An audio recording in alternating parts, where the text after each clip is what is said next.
Hey everybody, I'm back. um, I'm so geeked for another semester with you guys. Karen should have just gone over this project with you guys. It's going to be really nice. We're just going to take one of your old studio projects and really just push it farther than you probably thought it was going to go. And we're just going to do some really clean orthographic drawings for them. So that being said, we are going to fly through this.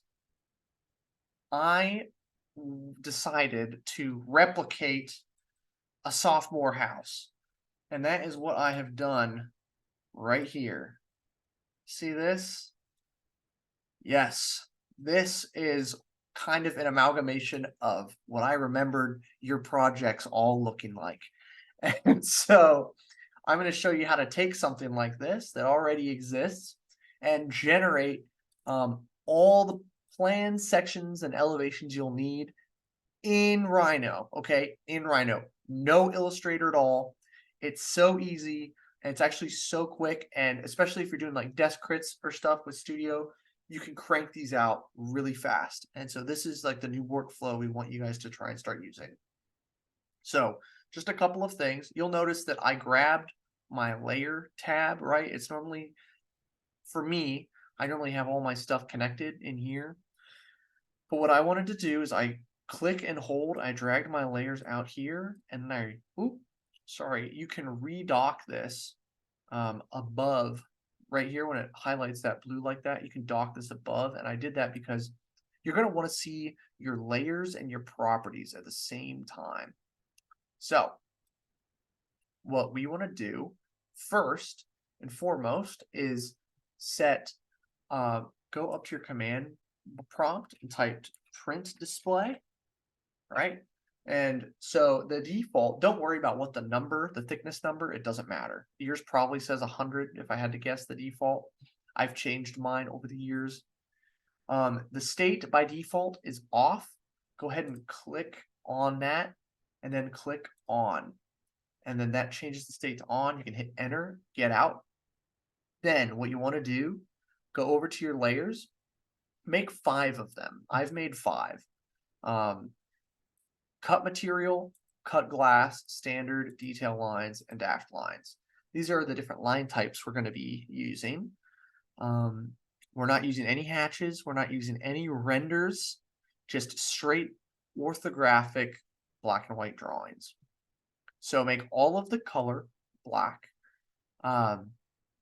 This default in line work, these layers are created basically when you like make 2D or when you like draw a massing object. So just like ignore them, or you can delete them if you'd like. Start with your cut material at the top.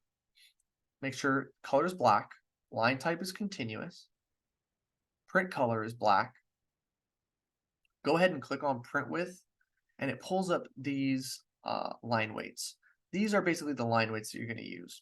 I've decided to use 1 for my cut material.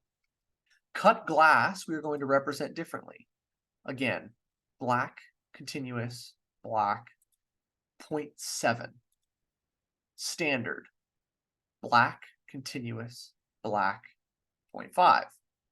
Detail lines, black, continuous, black, 0.18.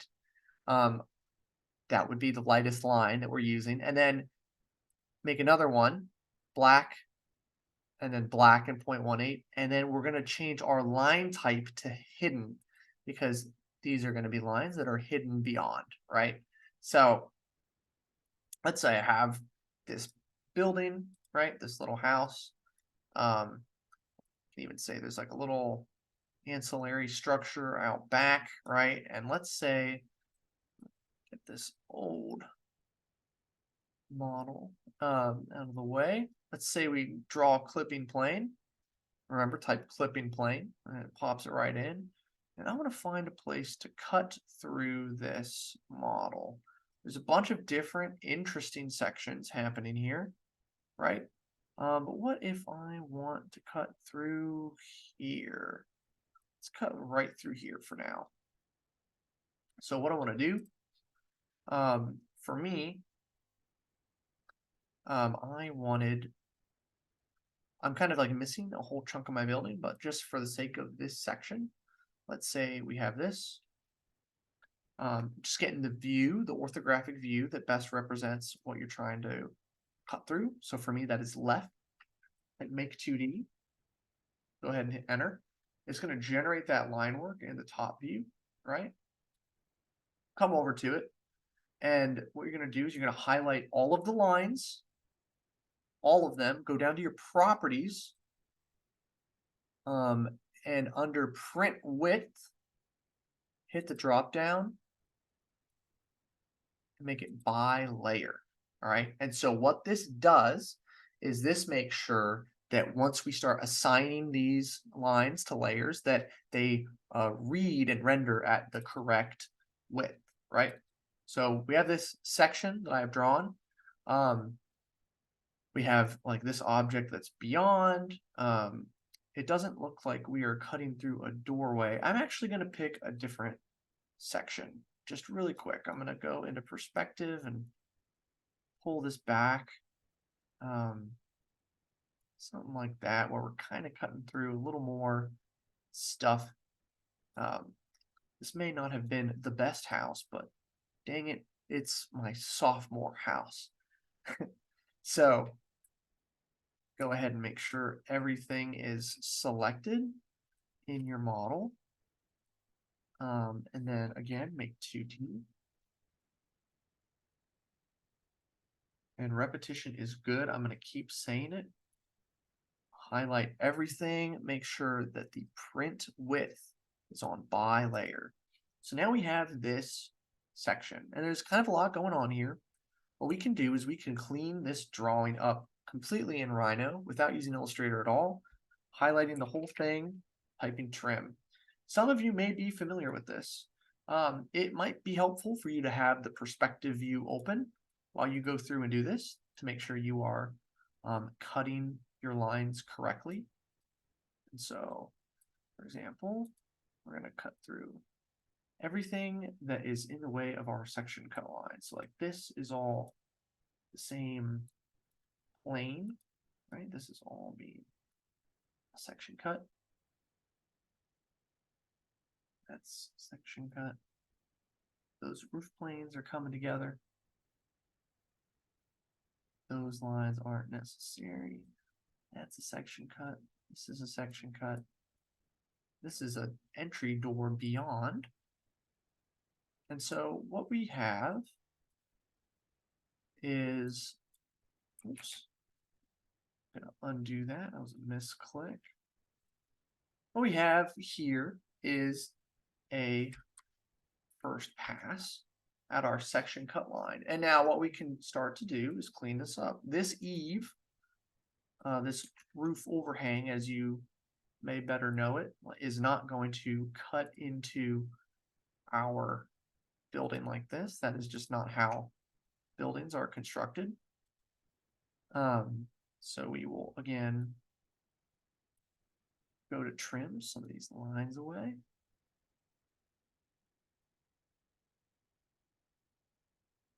We can scale 1D our lines over here. Go ahead and ungroup everything as well. Sometimes make 2Ds come in groups, just depending on the kind of object you're working with. So I'm going to actually grab all of these. This looks to be an interior line. These look to be dashed lines. I can see those will be dashed. They all came in as dashed. Sometimes your lines are not going to come in the way you want them to. Go ahead and grab the longest one and just scale 1D till they're in here, and then you can highlight all of this again, type trim, and just trim out what you don't want. And now what we can do, down here I see another one. And so this is one of those just back and forth processes where you will want to go back and forth as you make changes and adjustments to your drawings. Deciding what you want to fix. If you see something, you can fix it right then and there, or you can wait. This, you get get rid of. Gonna draw another line in here.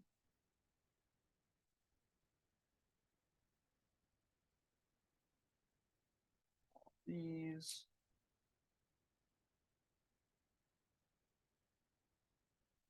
Remember, if you drag a box from the left, you'll only select the lines that you fully encapsulate, like those, and so that allows you to type cell last. See if it grabs that again.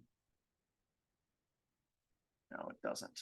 I accidentally let go of the shift key, so I have to go back through. That happens sometimes. Yeah, so just be kind of careful, and you don't have to do this all at once. I just prefer to grab all my lines at once like this. It helps me think better and make sure I don't like miss anything. All right, and so these are all our section cut lines. So we're going to go to cut material, change object layer, and you can see how those lines boldened up, right? They got thick right there. Now let's grab these. I think that anything that is a change in geometry warrants the standard layer, right? These are like our standard line weights. These lines are hidden in the background. They're going to be dashed, right? Change object layer. And so they don't look dashed right now, but don't worry about it. It's going to make sense. And then down here, this is a window, right? So let's draw a line just right down the middle. Sorry, I keep hitting escape instead of enter. Go to your cut glass, change object layer. This is a great way to represent glass, just as like a single pane. You can draw a single thick line, not as thick as your cut line, but thicker than your standard lines. Like I said, 0.7 I think is a great start for this, but it's all relative based on the line weights that you're using.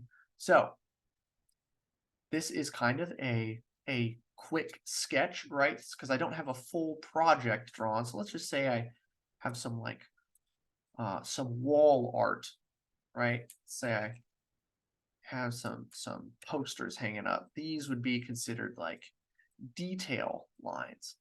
So I could put these on like a detail line layer.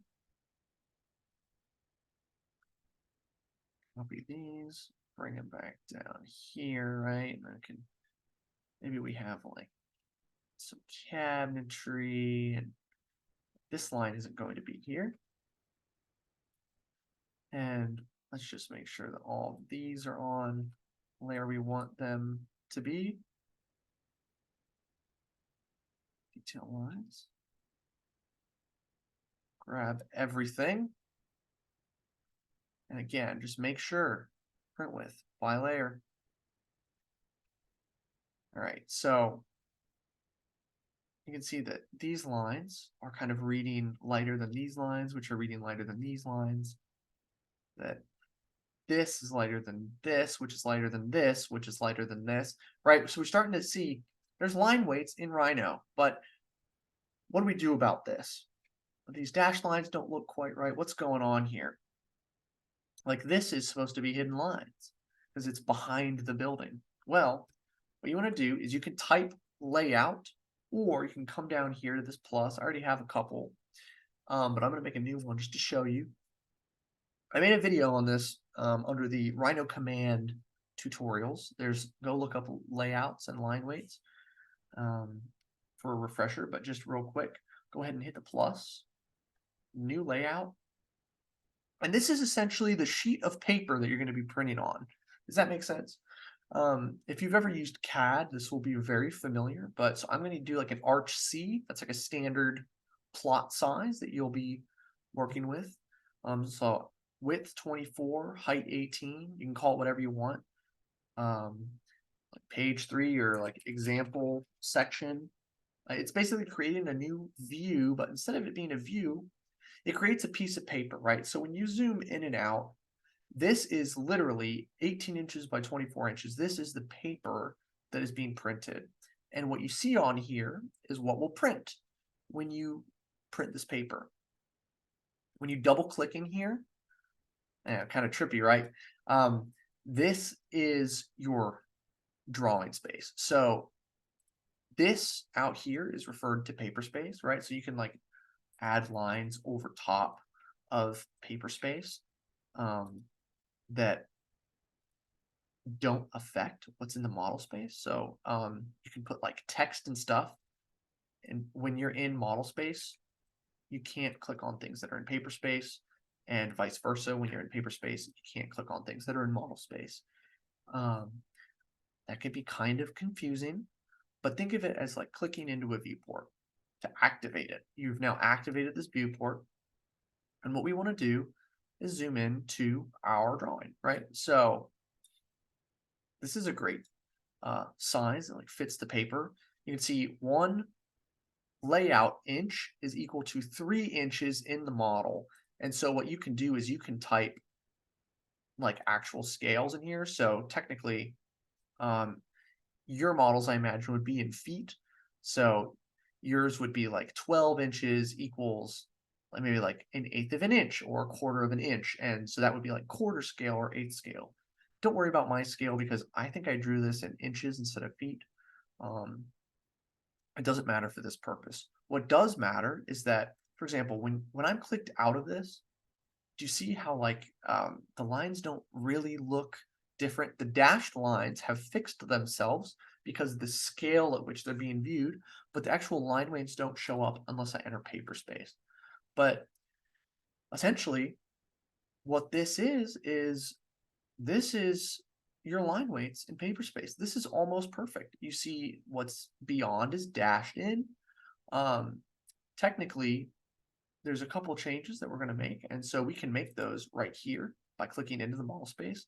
This line is technically an interior line, so we're going to move that to the standard layer because that is the slope on the inside of this room where this straight wall meets this sloped ceiling. So that will look like that. And then we also want our ground plane to read, right? So we're going to just kind of draw a line on either side of this. And then we're going to trim out this floor plate right here. We're going to just trim this away. We don't want this. Boom, look at that. I know this is not super detailed, but this, once we get these lines on the right layer, this is just a quick sketch, but this is that true orthographic representation.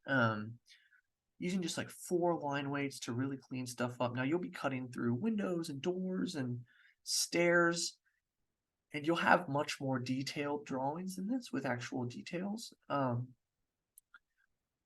I think this gets the point across how with just 5 different line weights, you can start to show some real depth and variation in your drawings. It's more prominent when you zoom in, start to see this. But you can even print straight from Rhino to a PDF. I always recommend printing to a PDF before you plot.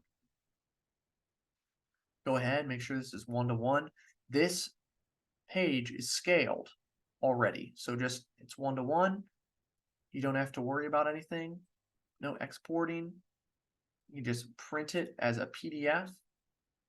Make sure it looks okay. It doesn't matter what kind of PDF reader you're using, but I'm going to open this, take a peek, and look at that. The section is, sorry about that, the section is a clear, thick line. There seems to be a little bit of visual glitching going on, but that is just my Acrobat. When you print this, it's not going to look like that. Your dashed lines come in at the lightest line weight, like your detail lines up here. Your standard lines are this nice default that is showing like just like the changes in geometry at depth. And then yeah, your glass is its own line weight that really kind of, it shows that you're cutting through something, but it's not so prominent that it's confusing. Your ground plane is clear and even. It's really that simple. That was a section. Elevation, you're not going to have a cut line, except for the ground plane. Your ground plane would be the most important thing. So even just real quick, before I lose you, the plan, let's go 90 degrees. Let's say I cut a plan right here, right? I grab this, make 2D.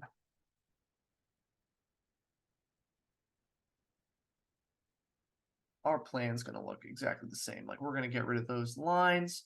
Maybe there's a step right here. That's really just your representation.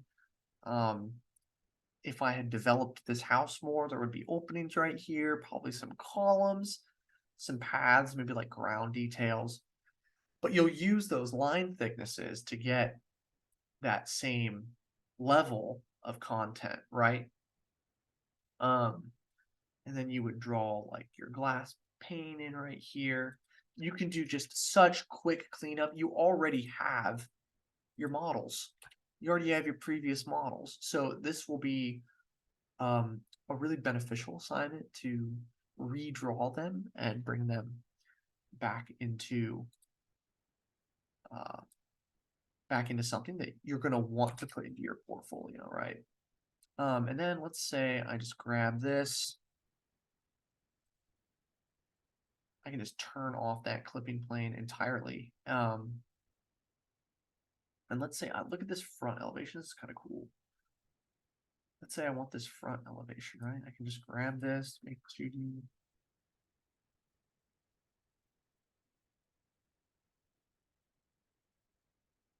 Oops, sorry. That clipping plane is active in my top viewport, so I can just move this out of the way so it doesn't chop anything. So what I can do is really just make a new layout down here. Elevation. And then you can like click through your drawings all in Rhino, right? And so I did that because this shows the dashed lines at the correct scale, right? So click in here and maybe get a nice thick ground plane going, right? We want this to be all that, because the ground is the only thing you're cutting through at this distance. All right.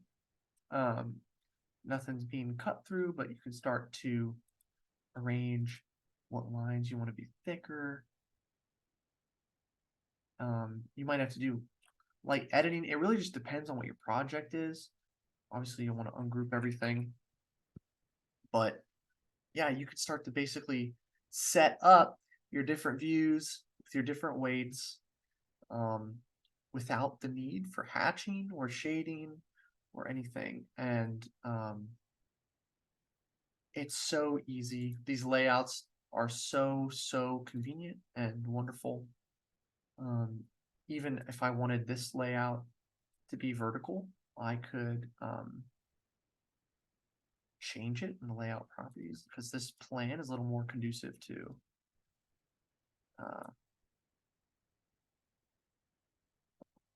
you can alter the viewport, right? This is just more of a vertical drawing in my head.